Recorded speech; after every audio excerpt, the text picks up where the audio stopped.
welcome to what are we on? We're on week 5 now, aren't we, of government for this fall semester. And this week we're going to still be talking about Congress, kind of like last week, but in specifically, we're going to be talking about the process, first off, of how a bill becomes a law. We're going to talk about how Congress operates a little bit more in depth than we did last week. And we finally are going to take a look at one of the checks and balances that we talk about all the time, the impeachment process. And as I looked over this week's lesson, I found out that there were a lot of little factoids. It's a little dry. And I'm going to try my best to make this as interesting as possible. But, you know, sometimes it's like reading the instructions on a computer on how to assemble. You know, you can't make it, but so dadgum interesting. But we're going to try to. The first two units of first two lessons, I should say, of this unit have to deal with the process whereby a bill becomes a law. Let's go ahead and give us a good overview of that right now. I'm going to show you what Schoolhouse Rock has to say about the process of a bill becoming a law. Enjoy. Woo, you sure gotta climb a lot of steps to get to this Capitol building here in Washington. Well, I wonder who that sad little scrap of paper is.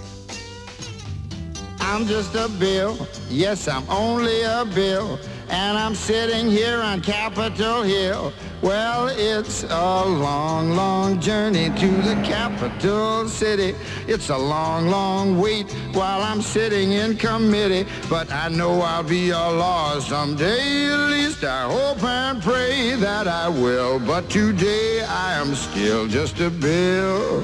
Gee, Bill, you certainly have a lot of patience and courage. Well, I got this far. When I started, I wasn't even a bill. I was just an idea. Some folks back home decided they wanted a law passed, so they called their local congressman, and he said, "You're right, there ought to be a law." Then he sat down and wrote me out and introduced me to Congress, and I became a bill. And I'll remain a bill until they decide to make me a law. I'm just a bill, yes, I'm only a bill, and I got as far as Capitol Hill. Well, now I'm stuck in committee, and I'll sit here and wait while a few key congressmen discuss and debate whether they should let me be a law. I hope and pray that they will, but today I am still just a bill.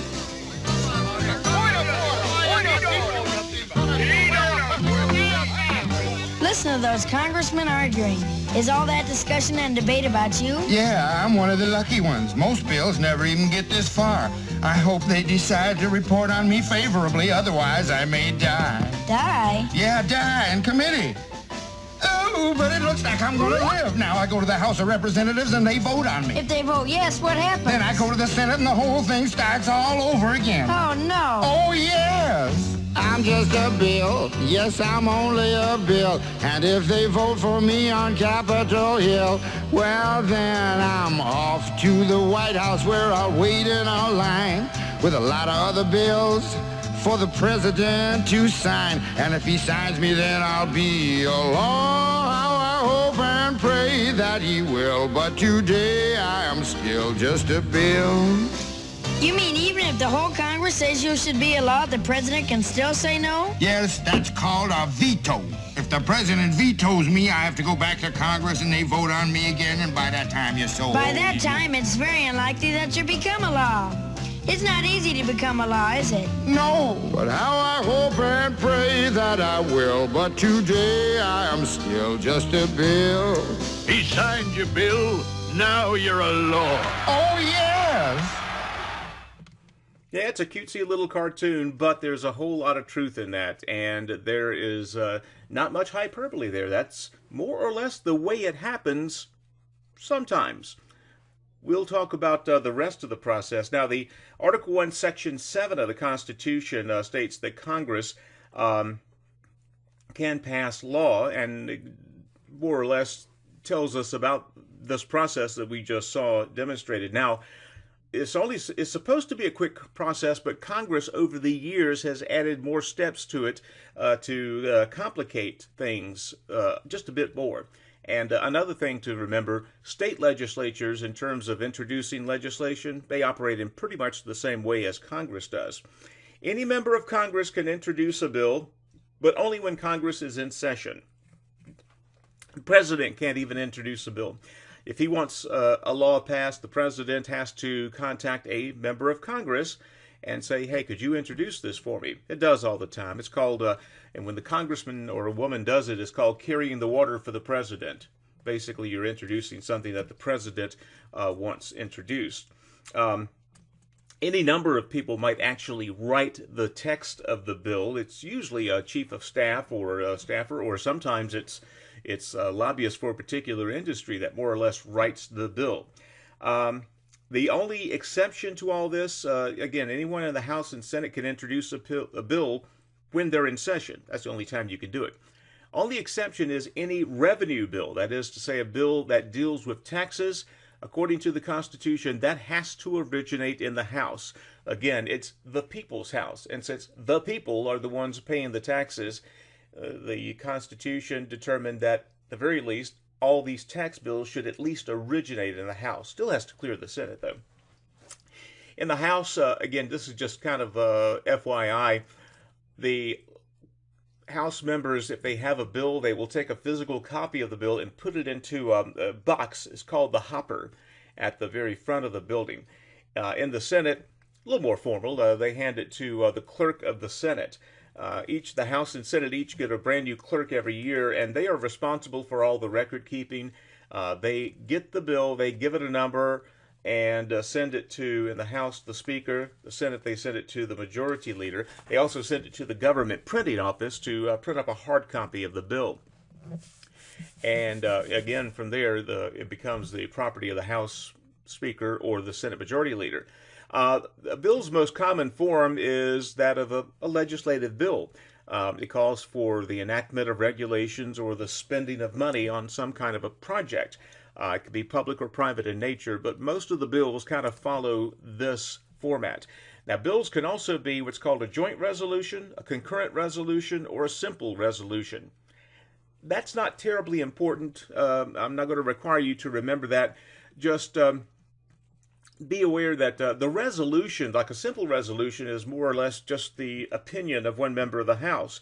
A concurrent resolution is the opinion of one or more members of Congress. A joint resolution is usually kind of an honorary thing. Congress passed a joint resolution to recognize the life of Eddie Van Halen or whatever. That's more of an honorary type thing, but it's technically considered a bill, but it obviously doesn't behave like other bills. Of these bills, there are two types of bills, and I'll put a graphic up to describe this. The authorization bill and the appropriation bill. The authorization bill basically establishes or continues a program or a department. Congress has to pass a separate bill, though, called an appropriations bill. You think about it. We're going to create the U.S. Space Force with this bill. Great. They ain't got no money. So you appropriate money to them in an appropriations bill. It is very possible for Congress to authorize a program and then not appropriate the money for it. And I got news for you, the program's going nowhere when that happens. So Congress, again, one of the checks and balances is they control the purse strings. They control the spending. The president can want an awful lot, but only Congress can spend the money. That's a pretty good check and balance. They're the ones signing the checks. It's possible for a senator or a congressman to have it both ways. He can tell a group that he voted to authorize this program, but I did not vote to appropriate money. That's kind of the game of politics. I voted against the bill after I voted for the bill. It's pure politics. And again, one of the things about this class is I want to get you guys trained to where you spot the politics, you spot the rhetoric, and you are a much wiser consumer of information. I don't want to use the acronym, but I will, where you can read through the BS, where you're smarter than that, where the usual political platitudes and doublespeak don't impact you. You're smart. You can see through that and hopefully see through to the truth. You're going to be assaulted by political spin the rest of your lives. And I want to give you at least the background for you to be able to spot this from a mile away and either take it in and treat it with a grain of salt or ignore it altogether. The funding laws, the appropriation bills, that is, fall into three broad categories. There's a mandatory program, a discretionary program, and interest on whatever debt you may owe. We'll start with the mandatory programs. And here you look at what we spend in a mandatory sense in a given fiscal year. You'll see the top, obviously the top spending device is Social Security, unemployment, and labor. Almost as big as what we spend on Medicare and health. Now, if we get true national health care, then you can switch those around big time. Much smaller: transportation, veterans benefits, food and agriculture. All of these are things that by law Congress has to spend money on. They are legally obligated to spend this money. They don't have a choice. They don't have discretion. This is mandatory. And so mandatory spending in this year's budget, 2015, came out to $2.45 trillion. Now, discretionary programs are the opposite of mandatory programs. Basically, you have a choice with discretionary spending. Here's what we spent in discretionary federal spending in that following fiscal year. And you'll see that big old hunk there on the right, that's the military. And technically, the military is a discretionary expense. There's nowhere in the Constitution that says the Congress must fund a military. You'll recall the founders were kind of a little hands-off on military. They had just beaten a major military power to win their independence in the first place. So they were not gung-ho, but they obviously realized we were going to need something. But they did not put military spending into the Constitution as a mandatory expense. So all of this right here, this $618 billion, that's all our discretion. And that's a lot. As you can see from the thing here, from the pie chart, it's more than half of our entire discretionary federal spending. Some of the others you'll see repeats. These are in the same category, but there's more. Again, when we talked about the mandatory spending and transportation, veterans benefits, those are the dollar amounts they had to spend according to a specific formula. In discretionary, they're spending a lot more. They're not bound legally to spend this much on, say, education, housing, health, or whatever. This is above and beyond what they have to spend. And it is discretionary in terms of there's no legal compulsion for them to spend it. But there are obviously pressures from the people and from special interest groups. So they call social services or Social Security the third rail of federal expenditure. You know the story, the third rail on the subway. If you touch it, you die. And so, yeah, if you touch that Social Security spending, your political career will be over. But it is a discretionary expense, just so we'll know the difference between discretionary and mandatory. When a member introduces a bill or a resolution or what have you, the first thing that happens, it goes to the clerk, they print it up and give it a number and everything, and they give it to the House Speaker or the Senate Majority Leader. Then they put it through the committee process. That is one of the powers of being the Speaker or the Majority Leader in the Senate. You get to decide which committee considers what bill. Now, we'll go back up here and look at this list of committees that we talked about earlier, just to kind of give you a little background here. Just as the Speaker has a lot of power, the chairman of the committee has quite a bit of power as well. They can determine if the bill even gets considered. And, of course, if it gets considered, the committee chairman can decide how the debate's going to go. So, yeah, being a committee chair comes with quite a bit of power as well. As a matter of fact, the majority of bills that are introduced die right here in committee. They don't pass the committee. They don't clear committee, to use some of the language that they like to use.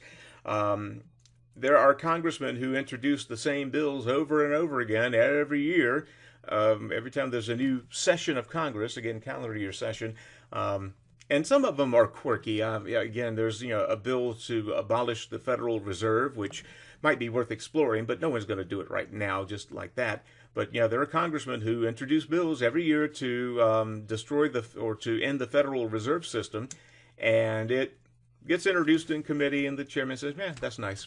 Next," and that's where it dies.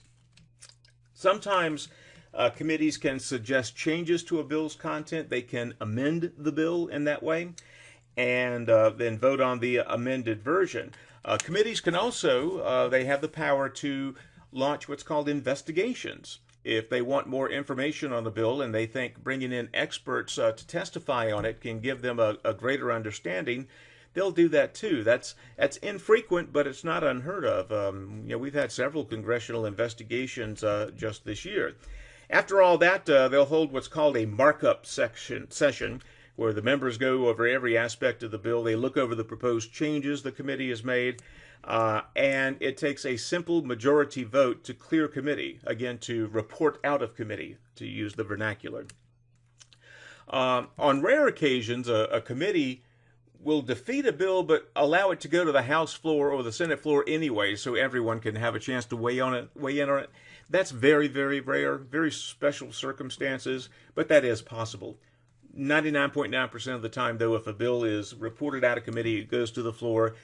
If it is not reported out of committee, it dies right there. Let's talk about lobbying.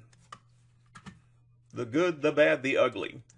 This right here shows you a history of lobbying, and years ago, 1640s, lobbying was as simple as members of the public trying to appeal to the representatives in the House of Commons in England. You'll remember the cry of no taxation without representation. Man, we had to somehow influence those who were making laws by which we lived, and twisting arms, making pleas is considered a form of lobbying. Of course, in the 1780s, when we got this wonderful Constitution, the right to petition the government is part of that First Amendment that is so wonderful. We now have a constitutionally enumerated right to lobby the government, to ask the government to do this.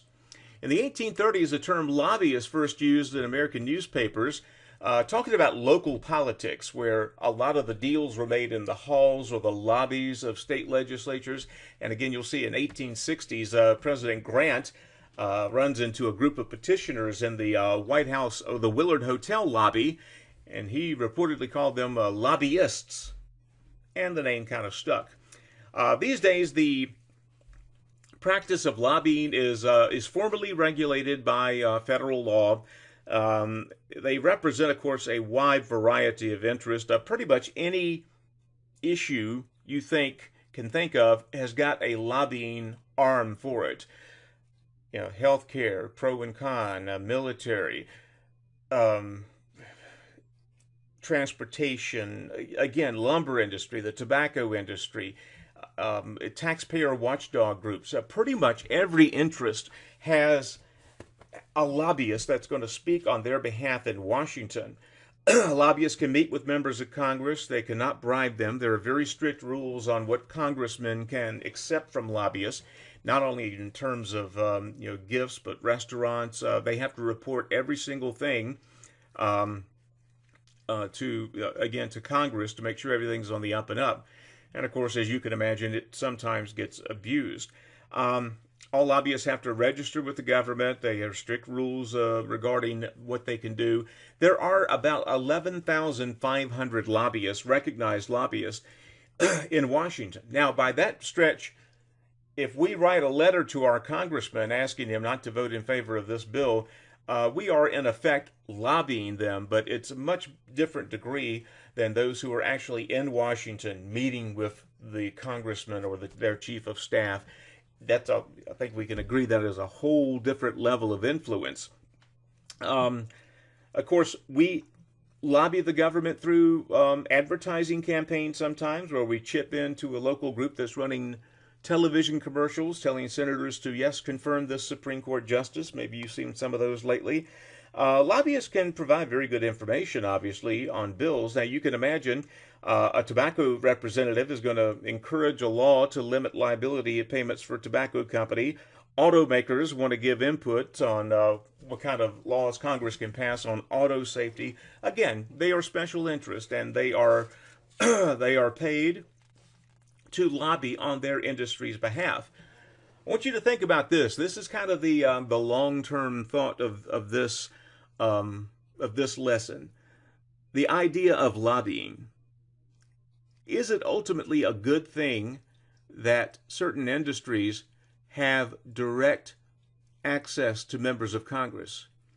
If you think about it, the only reason that they're lobbying government is that government has the power to make their lives good or bad. Government has a lot of power to influence their bottom line. And because of that big influence that Congress can have, these industries think it is worth the money to spend millions of dollars to lobby them. So that means the potential impact on them is more than millions of dollars. So just think about that system. The whole system in Washington, where there are 11,500 people with official access to congressmen and congresswomen who can influence their vote on legislation. And think about what this means for John Q. Citizen, who does not have that direct impact. I want you guys to answer this question Monday. I want you to think about it. I don't want to ask the question and get clammed up again. Think about it. Have fun with it. Tell me if you think ultimately it's a good thing, bad thing, or sort of indifferent. A couple of things to follow up on the bill. Last year, Congress considered 10,000 bills and resolutions. Most of them died in committee. And you can see with that kind of a volume, most of them are going to die. Not all of them are good. Some of them were just statement bills or whatever. So you get an idea about the workload.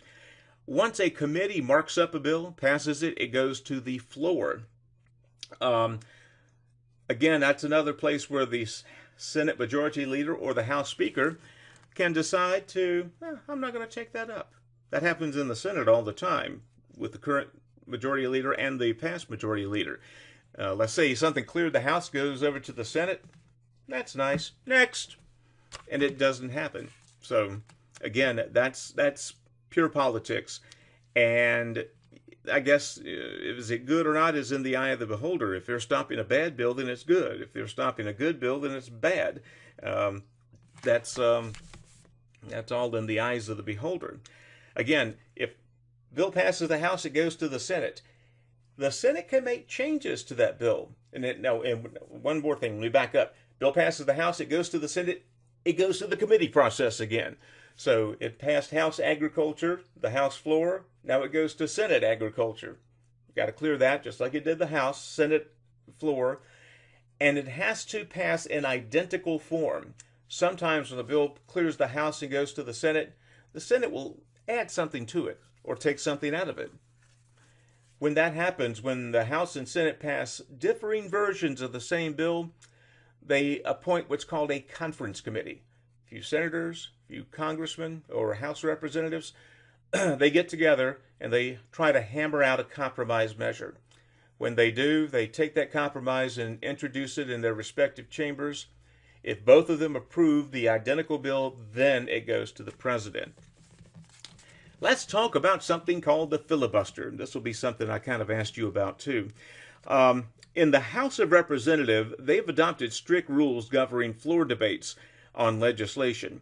Mostly because, again, 435 members, you've got to govern that a little bit or it's going to be a free-for-all. Because of the sheer size, when it comes time to speak on a bill, usually House members only have 2 minutes. And that's not a lot of time, but 2 minutes is all we can spare. The Senate, the rules are a bit more relaxed with 100 members. That's a little bit more manageable. Senators can speak for longer periods. Sometimes senators in the minority party will try to prevent a vote on a bill that they do not like through something called a filibuster. It's an old Dutch word meaning pirate. The House no longer allows filibusters. Again, they're much tighter on what the representatives can say. And the filibuster, basically, a senator gets control of the floor and starts talking. And keeps talking. And keeps talking. All they have to do is maintain the floor. Again, as we're talking about Robert's Rules of Orders, they don't even have to talk about the bill. They can read out of the dadgum phone book. As long as they're talking, as long as they are converting oxygen into carbon dioxide, basically. The goal is to delay and disrupt the work of the Senate until the majority party either gives in or they agree to change the bill or they withdraw it, one of the others. Sometimes the majority of the party will say, okay, let's see how committed they are, and they'll have the session stretch on into the night. The record is a 24-hour filibuster by Strom Thurmond, a longtime senator, former governor from South Carolina, in opposition to a civil rights bill in 1957. He holds the filibuster record. One of the issues that led the filibuster to go into national consciousness is in 1917 during World War I. President Wilson wanted to be able to legally arm some of our merchant ships with weaponry lest they be attacked by German U-boats or whatever, or this World War I, German gunboats. He wanted to give them a chance to defend themselves. Well, the bill passed the House with the wide margin. It went to the Senate. The opposite party from the president controlled the Senate, and they began filibustering it to the point where the bill died in the Senate. And so President Wilson, obviously ticked off, he concluded that even though this bill had my support, it had a support from the majority of the House members, probably had support from the majority of the Senate members, but they filibustered and got rid of it. So a minority of voters, a very small minority, was able to prevent a bill from becoming law. Number one, I say, yay, Constitution works. It's supposed to be difficult. You shouldn't be able to rubber stamp anything that comes along the line. But because of that, the Senate developed a rule where a filibuster could end on what's called a cloture vote, C-L-O-T-U-R-E. You've probably heard that in the news because the Democrats more recently have used the filibuster to try to influence legislation in the Senate. Used to be 2/3 of the Senate would have to vote to end the filibuster. Now it's 2/5 or 3/5, 60 out of 100 senators. And pretty soon, it's going to be likely that the filibuster is eliminated because the minority party, now Democrats, used to be Republicans, are beginning to filibuster just about everything. It has in the past been a good protection for the minority party in the Senate, but it's been used to the point now where whoever's the majority is saying, look, you're using it too much. We're going to get rid of it altogether. I suspect it's going to be nuked if Democrats control the Senate again. So anyway, the next section of the book's called Playing the Game, and that always kind of turned my stomach. If I have a good idea, I should not have to play games to get it passed. If it's a good idea, I should not have to do little tricks of the trade to get it passed. It should pass on its own merits. But that's not the way things are done in Washington. Trade votes. Congressman A says to Congressman B, I want to support your bill for the water treatment plant, but to get my vote, you're going to have to vote for that broadband project in my district. Okay, cool. I scratch your back, you scratch mine type thing. For years, other members could tack on amendments to a bill that had absolutely nothing to do with the bill and violated what's called the germaneness clause. Is it germane to the original bill? No one pays any attention to that, unfortunately. Usually, in the past, they tried to get very specific funding for those projects in their hometown, because what happens if they get money for the broadband in their community? They get to send out press release, look at what my office did. We got $3.4 million in broadband for Danville in Pittsylvania County. Woo, ain't I great? That kind of thing. The idea of right versus left comes from this, and I'll show this graphic very briefly. Again, it very much sort of oversimplifies the thing here, but again, these are some light looks at the difference between the political right and political left. Let's go to the president's options. When he has a bill that's been passed by Congress, he can do three things. He can sign the thing. He can veto the bill. If he vetoes the bill, it goes back to Congress. Then both the House and Senate have to override the veto with a two-thirds majority. Two-thirds majority is hard to get. Right now in the Senate, it's 53 Republicans, 47 Democrats. So if they had to override a presidential veto, they're going to have to get an awful lot of Democrats to come on board to agree with the majority of Republicans. In the House, the Democrats have a slight 17-vote edge. So you can see that two-thirds majority is not an easy thing to get. Usually if a president vetoes a bill, it's going to be vetoed. Very rarely does Congress have the numbers to override. The third option for the president is something called a pocket veto, where the president indirectly expresses his disapproval of the bill, but he doesn't outright veto it. Basically, it sits there for 14 days, and the president does nothing. After 14 days, if it doesn't have his signature, it dies. That way, the bill can die like the president wants, but he doesn't have to say he vetoed the bill. Again, it's mostly a political ploy. Let's switch gears here and talk about the powers of Congress. We've talked about, how a bill becomes law over the past, almost 30 minutes now. We're going long today. Constitution clearly outlines the areas of government activity where Congress can act. Remember my favorite amendment to the Constitution? What is it? The 10th. Let's bring it up again, shall we? Here's that beauty. This is poetry right here. Constitution tells Congress what they can do and what the states can do. And the benefit of the doubt goes to the states. If it's not specifically stated for Congress to do, they're not supposed to do it. That's supposed to fall to the states. However, Congress has generally found a way around this over the years, and as we have continued on, Congress now is at the point where they just simply do things that's not enumerated to them, and nobody says anything. That's unfortunate. We're losing an awful lot with Congress getting that kind of authority. I don't know how we turn the tide, but we have to. Some of the enumerated powers, things Congress can do, they can impose taxes, duties on imports, excise taxes. These are so-called sin taxes on, gas, cigarettes, alcohol, whatever. Congress can also borrow money. They have the authority to borrow money to pay for their operations. A lot of this goes towards military expenses. Again, military expenses are discretionary. We don't have to legally spend the money, but of course we do, not only for our sake, but we are partners in what's called the North Atlantic Treaty Organization, NATO, where we pledge to offer defense to lots of the European nations should they come under attack. So we have a burden there, moral burden as well. The idea, of course, behind spending money, if you're a good businessman, is that spending money will make money. Unfortunately, it doesn't work that way for Congress. And the thing is, this is the difference.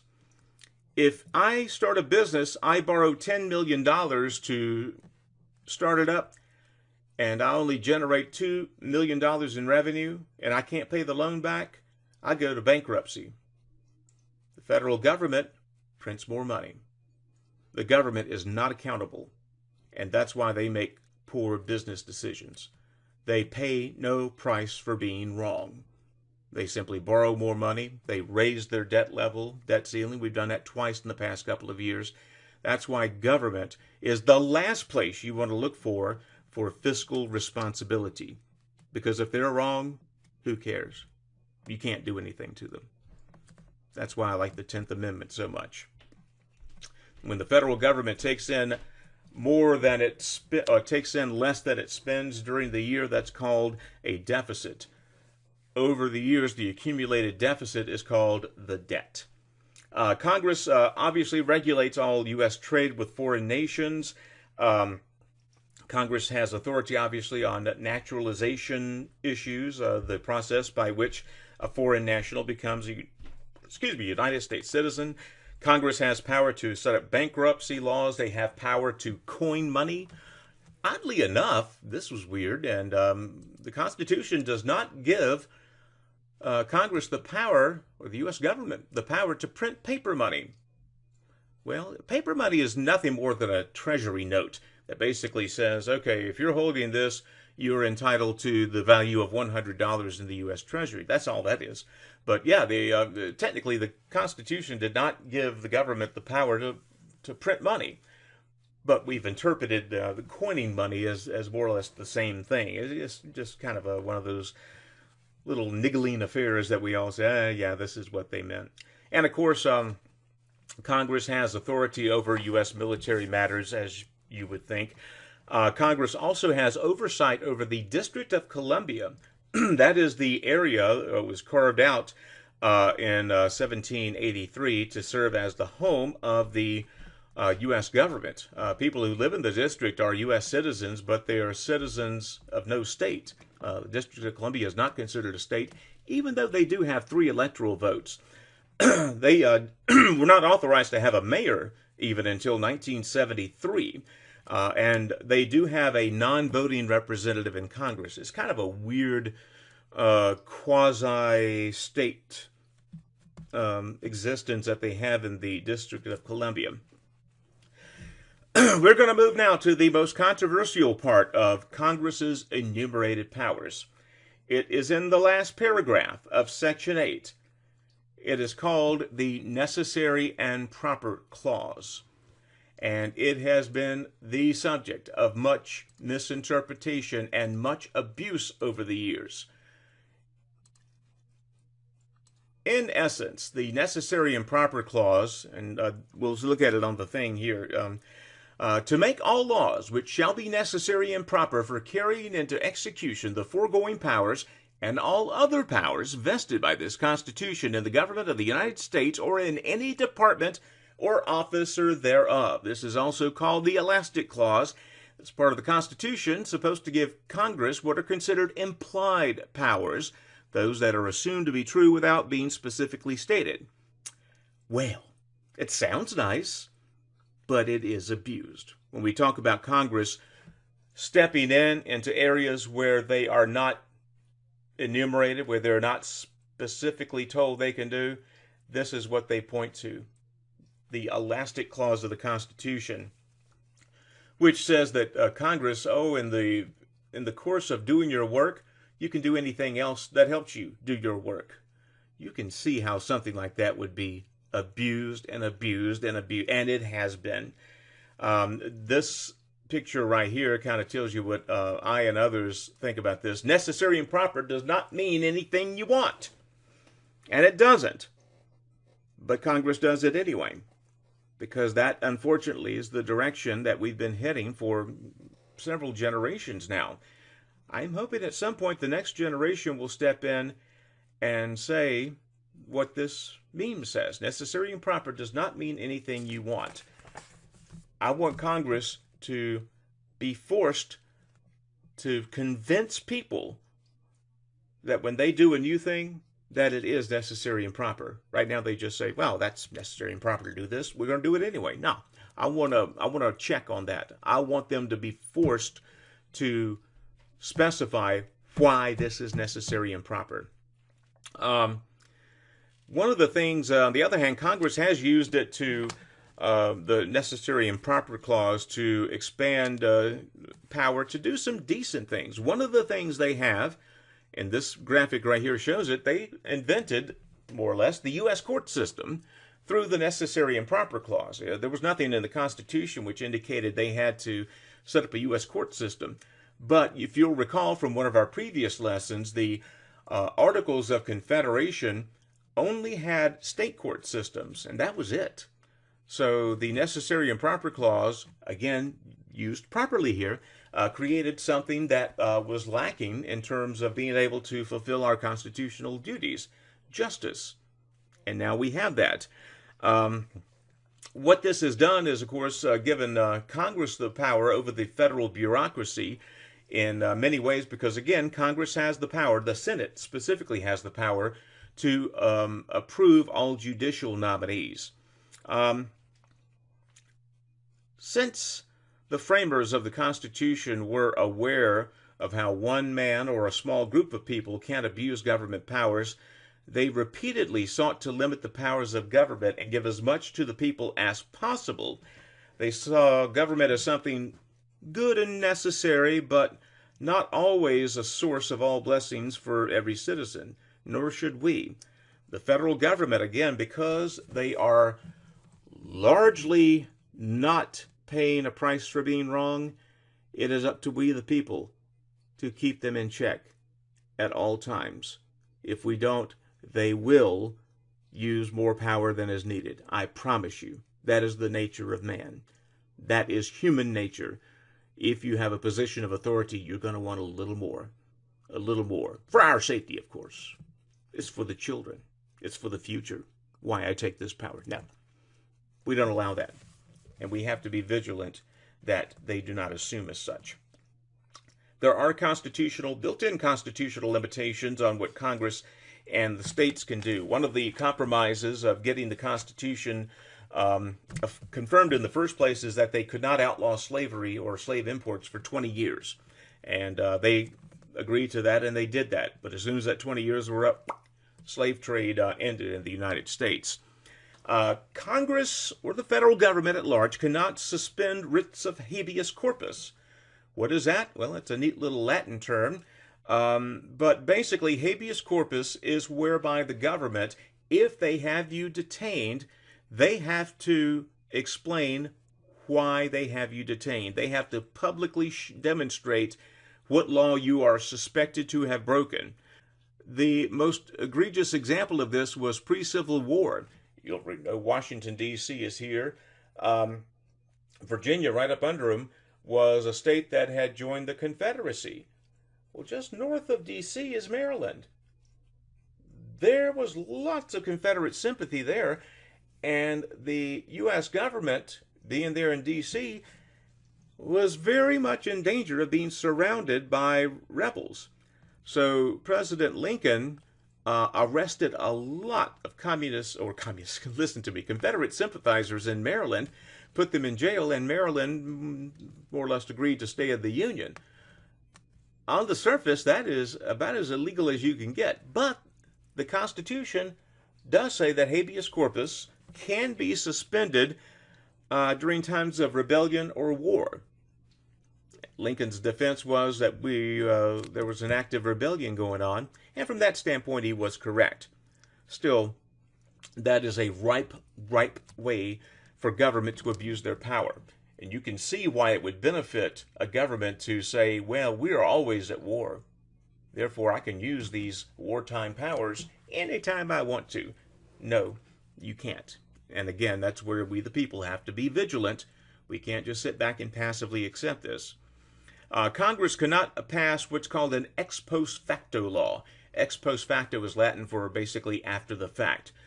You cannot make digging mushrooms illegal in December of 2017 and arrest someone for digging mushrooms in January of 2017. It has to come after the fact. You can't arrest somebody subsequently for a crime that was committed before the bill was passed. That all makes sense. States are also given specific things in the Constitution that they cannot do. The founders wanted to avoid states really competing against each other. They wanted them kind of to live in harmony as one nation. States can't impose their own import duties on goods. They can't accept really anything legally but gold coin as a legal tender for payment of debts. They can't coin their own money. You don't have Virginia money versus North Carolina money, thank God. That would get confusing. State cannot make a treaty with a foreign nation. And, some of these are kind of common sense things that, yes, we want the federal government involved in that and not the state's governments. The overriding idea behind the Constitution is to give a balance of power between the states and the federal government. Split sovereignty. Again, sovereignty is authority to do things. There are things the federal government is told specifically you can do, and there are things specifically you can't do. The states' governments are told that anything left over is supposed to be your ability, except there are some specific things you cannot do. Remember, the Constitution was a compromise from a very ineffectual Articles of Confederation, which left the federal government with really no authority. Even though the states have limitations on, the Constitution clearly saw states' rights as a thing, much more than we do today. The framers, of course, could not see every possible eventuality, but they did a pretty darn decent job of giving us a roadmap, direction, whereby we could, if we can't anticipate some of these future events, we do have a basis for which to deal with them. I think for the most part they nailed it. Again, you can't account for every eventuality, but they almost did.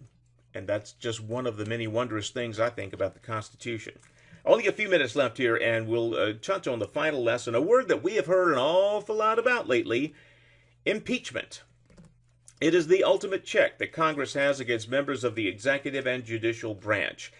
Many people misunderstand impeachment. They think it means that you're found guilty of something. Now, impeachment is like the indictment. The impeachment is you are formally charged with bribery or whatever. To be impeached is to be formally charged. To be found guilty is the next step. This right here shows more or less the idea behind impeachment and the process it goes through. The House and Senate have very specified, very different duties in the impeachment process. It's up to the House to impeach, that is, to indict a president or a judge. It's been mostly judges over the years. And they have to, majority of votes, approve the impeachment. Then it goes to the Senate, and in the Senate they set up an actual trial, just like you would in a courtroom. The Chief Justice of the Supreme Court is the presiding officer of an impeachment trial in the Senate. It happened earlier this year when the House voted to impeach Donald Trump, and it went before the Senate. They had the full hearing and everything.